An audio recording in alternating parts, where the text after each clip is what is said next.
Shalom Bapak Ibu yang dikasihi oleh Tuhan, dalam kesempatan hari ini kita akan membahas satu topik yaitu perjamuan kudus atau perjamuan suci. Nah, di dalam satu ayat yang terdapat Matius 26 ayat 26 hingga ayat 28 dikatakan demikian, saya bacakan bagi setiap saudara. Matius 26 ayat 26 hingga ayat 28. Dan sementara mereka makan, Yesus mengambil roti, memberkatinya, lalu memecah-mecahkannya dan memberikannya kepada murid-muridnya sambil berkata, ambillah, makanlah, inilah tubuhku. Di ayat 27 dikatakan kemudian dia, yang dimaksud adalah Yesus, mengangkat cawan, mengucap syukur, lalu memberikan kepada mereka sambil berkata, kamu semua minumlah dari cawan ini, sebab inilah darahku, darah perjanjian yang baru yang dicurahkan bagi banyak orang untuk penghapusan dosa. Menurut satu ayat yang terambil dari versi Indonesian Modern Bible. Nah, perjamuan suci atau perjamuan kudus ini adalah sakramen atau upacara suci yang dilakukan dalam ibadah di gereja lokal. Tujuannya apa? Tujuannya mengadakan perjamuan suci ini adalah untuk memperingati karya Kristus, karya penebusan Yesus melalui kematiannya, kebangkitannya yang telah mempersatukan semua orang percaya sebagai tubuh Kristus. Di dalam 1 Korintus 11 ayat 24 hingga ayat 26. Iya, perjamuan suci ini bukan sekedar sakramen, tetapi memiliki esensi tentang persekutuan jemaat sebagai tubuh dengan Kristus sebagai kepala.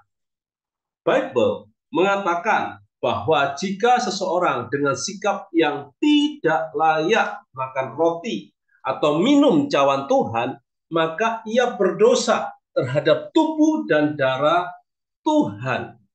1 Korintus 11 ayat 17 hingga ayat 31. Karena itu, hendaklah tiap-tiap orang menguji dirinya sendiri, baru sesudah itu ia makan roti dan minum dari cawan itu. Apa yang dimaksud dengan menguji diri dan layak di hadapan Tuhan itu? Nah, orang seringkali salah mengartikan ayat ini. Mereka berpikir harus introspeksi. Apakah ada dosa-dosa yang harus diakui dan lain sebagainya. Padahal ayat tersebut bukan memiliki pengertian seperti itu.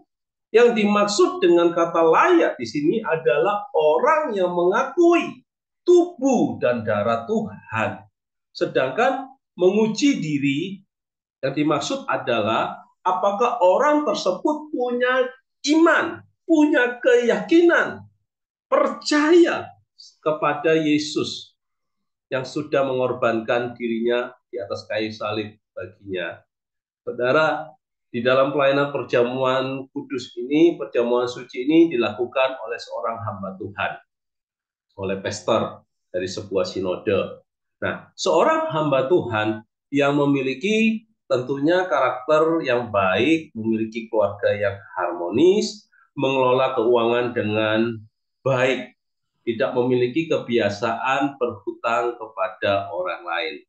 Seorang hamba Tuhan dapat melayani dengan persetujuan atau otoritas dari gembala, jemaat, atau pastor.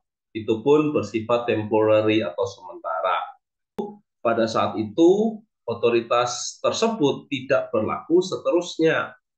Hamba Tuhan wanita boleh nggak melayani perjamuan kudus?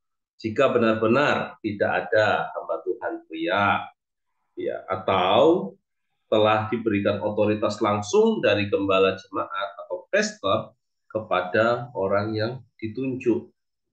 Ya, kalau nggak ada hamba Tuhan pria, ya apa dikata yang ada adalah hamba Tuhan wanita. Oke, atas persetujuan gembala senior Gembala lokal tersebut memberikan kuasa otoritas untuk melayani perjamuan kudus atau perjamuan suci. Nah, perjamuan suci dilakukan setiap hari. Setiap hari, apa tidak salah? Bukankah selama ini kita melakukan sekali dalam sebulan di gereja? Itu pertanyaan yang muncul dari jemaat ketika gereja menyerukan untuk mengadakan perjamuan suci setiap hari. Namun pertanyaan-pertanyaan tersebut bisa dimaklumi karena memang selama ini seperti itulah kenyataannya. Dan hampir semua gereja juga melakukan seperti itu. Lalu mengapa kita perlu mengadakan perjamuan suci setiap hari? Apa ada ayat yang menyebutkan seperti itu? Jawabannya, ya, ada. Justru yang mengadakan perjamuan suci sebulan atau setahun sekali itu tidak ada ayatnya. Mari kita lihat di Bible, Kisah Rasul 2 ayat 42. Di sana dikatakan gini, saudara. Dan mereka terus bertekun di dalam pengajaran para rasul, dalam persekutuan, dalam pertemuan Tuhan, perjamuan Tuhan, dan dalam doa. Kemudian Kisah Rasul 2 ayat 46 disebutkan setiap hari mereka bertekun dengan sehati untuk berkumpul di bait suci. Mereka melakukan perjamuan dengan memecahkan roti dari rumah ke rumah dan dengan gembira tulus hati mereka makan bersama. Dari kedua ayat tersebut dengan jelas bahwa mereka terus bertekun di dalam perjamuan Tuhan. Ayat 42. Dan ditegaskan bahwa mereka melakukan setiap hari. Itu di ayat 46. Jadi jelas bahwa para murid dan rasul mereka mengadakan perjamuan suci. Berarti tidak salah kalau kita melakukannya setiap hari. Lalu pertanyaan sekarang, untuk apa kita melakukan setiap hari? Perjamuan suci memiliki makna yang sangat penting bagi orang percaya. Yang pertama, dengan menerima tubuh Yesus, kita fokus kepada Yesus setiap hari. Saudara punya kesibukan, saudara bekerja, saudara yang studi. Nah, dengan kita menerima tubuh Kristus, kita diingatkan tentang pengorbanan Kristus, kematiannya, kebangkitannya. Yang pertama, saudara. Yang kedua, dengan perjamuan suci, kita mendapatkan kesempatan untuk menerima mujizat. Percaya enggak? Ketika kita melakukan perjamuan suci, ada kuasa yang mengalir. Bukan karena rotinya, bukan karena anggurnya, tetapi karena kita punya iman kepada Yesus melalui persekutuan tubuh dan darah Kristus itu, perjamuan suci, saudara. Yang ketiga, menerima darah Yesus, kita memperoleh kasih dan pengampunan dosa. Perjamuan suci ini penting untuk dilakukan setiap hari. Kalau begitu, apa tidak perlu lagi perjamuan suci di gereja? Jawabnya tetap perlu.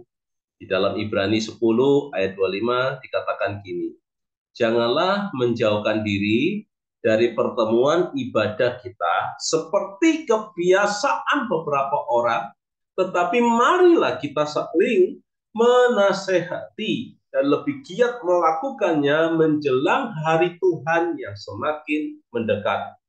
Setiap pribadi kita melakukan perjamuan suci di tempat masing-masing dan secara bersama-sama di gereja dalam ibadah kita juga melakukannya. Kedua hal ini penting loh saudara, ya untuk dilakukan. Nah, sekarang kita lihat prosedur perjamuan suci di gereja. Tentunya sebelum ibadah dimulai, roti, anggur, perjamuan suci telah dibagikan kepada jemaat di pintu masuk. Memang berbeda ya, tata cara perjamuan suci dulu dengan sekarang. Kalau yang dulu di dalam talang besi, lalu ada cawan-cawan, dan cawan-cawan itu diisi secara manual ya dengan anggur. Biasanya ada yang mengisi dengan campuran wine, ada juga yang ada campuran sirup, ya, sirup rasa anggur, saudara. Nah, tapi berbeda dengan gereja modern hari-hari ini. Mereka perjamuannya sudah dibentuk, sudah dibuat sistem seperti jelly, saudara, tersegel. Ada anggurnya dalam cawan ya, plastik gitu ya, saudara. Kemudian ada hostinya sudah tersegel. Nah, ini yang dimaksud tadi, dibagikan sewaktu jemaat masuk di pintu. Nah, pada saat akan mulai perjamuan, mereka jemaat itu mempersiapkan, dan gembala jemaat atau pastor yang memimpin maju di atas mimbar dan menanyakan kepada jemaat, mungkin ada yang belum menerima roti dan anggur waktu masuk tadi, boleh mengangkat tangan, dan nanti ada beberapa hamba-hamba Tuhan akan membantu melayani, memberikan perjamuan itu kepada jemaat yang belum terima. Biasanya sih diaken ya, diakennya yang aktif membagikan kepada jemaat yang belum mendapat roti dan anggur. Nah, setelah semua menerima roti dan anggur, gembala jemaat atau pastor mempersilakan kepada diakennya yang telah ditunjuk terlebih dahulu untuk maju ke depan dengan membawa roti dan anggur masing-masing. Jadi ada barisan di depan, hamba-hamba Tuhan, ya, diaken, mereka memakai biasanya kostum jas, berdasi, seperti itu, saudara. Nah, mungkin di gereja kita masing-masing berbeda sistemnya ya. Nah, tetapi apa yang saya ceritakan ini umumnya seperti itu. Nah, gembala jemaat atau pastor mulai memimpin perjamuan suci ini sebagai berikut. Lalu jemaat dipersilakan untuk bangkit berdiri sambil mengangkat roti dengan tangan kanan melewati tinggi kepala, saudara. Hamba Tuhan atau pastor mulai membacakan firman Tuhan yang terdapat di Yohanes pasal 6 ayat 53 hingga ayat 56. Setelah ayat itu dibacakan, kemudian mengucapkan kalimat berikut ini, saudara. Kami percaya roti ini adalah persekutuan dengan tubuh Kristus yang telah dipecah-pecahkan untuk kesembuhan segala penyakit dan kelemahan kita. Terimalah dengan iman, katakan dalam nama Yesus. Lalu semua jemaat menjawab dalam nama Yesus, dan jemaat dipersilakan untuk memakan roti bersama-sama. Dan tetap dalam posisi bangkit berdiri, jemaat juga dipersilakan selanjutnya mengangkat cawan anggur dengan tangan kanan melewati tinggi kepala. Lalu pastor atau gembala jemaat mengucapkan kalimat selanjutnya, yaitu kalimatnya begini, saudara. Kami percaya cawan ini adalah persekutuan dengan darah Yesus yang telah dicurahkan untuk pengampunan semua dosa, pelanggaran, dan kesalahan kita. Darahnya menguduskan kita sekali untuk selama-lamanya. Terimalah dengan iman. Lalu jemaat semua menjawab dalam nama Yesus. Kemudian anggur diminum bersama-sama. Nah, setelah makan roti dan minum cawan anggur, gembala jemaat atau pastor mengajak jemaatnya menyembah Tuhan sejenak, kemudian berdoa, mengucap syukur mengenai persekutuan kita dengan tubuh dan darah Kristus tadi. Nah, setelah itu selesai, jemaat dipersilakan untuk duduk kembali. Nah, itu dilakukan biasanya di dalam gereja. Lalu bagaimana kalau perjamuan sucinya dilakukan secara pribadi bersama dengan keluarga, boleh nggak? Boleh. Ayah atau ibu di dalam keluarga itu adalah imam, ya, imam mewakili Tuhan yang boleh memimpin anak-anak masuk di dalam perjamuan kudus. Makanya sangat penting kalau mencari pasangan hidup, pasangan yang seiman di dalam Kristus Yesus, dan rohaninya tentunya sebagai imam, yaitu kaum prianya, suaminya, rohaninya harus matang. Harusnya begitu, saudara. Kenyataannya kan enggak, saudara. Tetapi oke, kita bicara bagaimana seorang ayah yang menjadi imam di dalam keluarga. Andai kata ayahnya tidak ada, ibulah yang mengambil peran itu untuk memimpin perjamuan dalam keluarga. Lalu anggota Persilahkan untuk berdiri sambil mengangkat roti dengan tangan kanan melewati tinggi kepala. Ayah atau ibu mulai membacakan firman Tuhan yang terdapat dalam Yohanes pasal 6 ayat 53 hingga ayat 56, kemudian mengucapkan kalimat berikut. Kami percaya roti ini adalah persekutuan dengan tubuh Kristus yang telah dipecah-pecahkan untuk kesembuhan segala penyakit dan kelemahan kita. Terimalah dengan iman. Nah, semua anggota keluarga menjawab dalam nama Yesus. Kemudian roti ini dimakan bersama-sama. Masih dalam posisi berdiri, anggota keluarga dipersilakan untuk mengangkat cawan anggur dengan tangan kanan melewati tinggi kepala. Ayah atau ibu mulai mengucapkan kalimat berikut.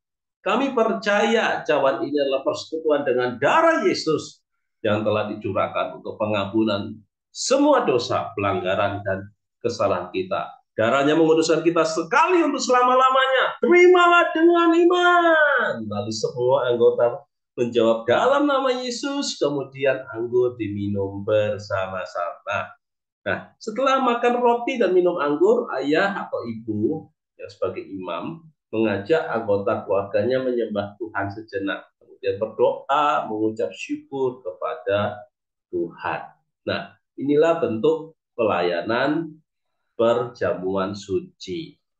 Ialah melalui topik hari ini tentang perjamuan suci, saudara diberi pemahaman dan saudara pun mengerti.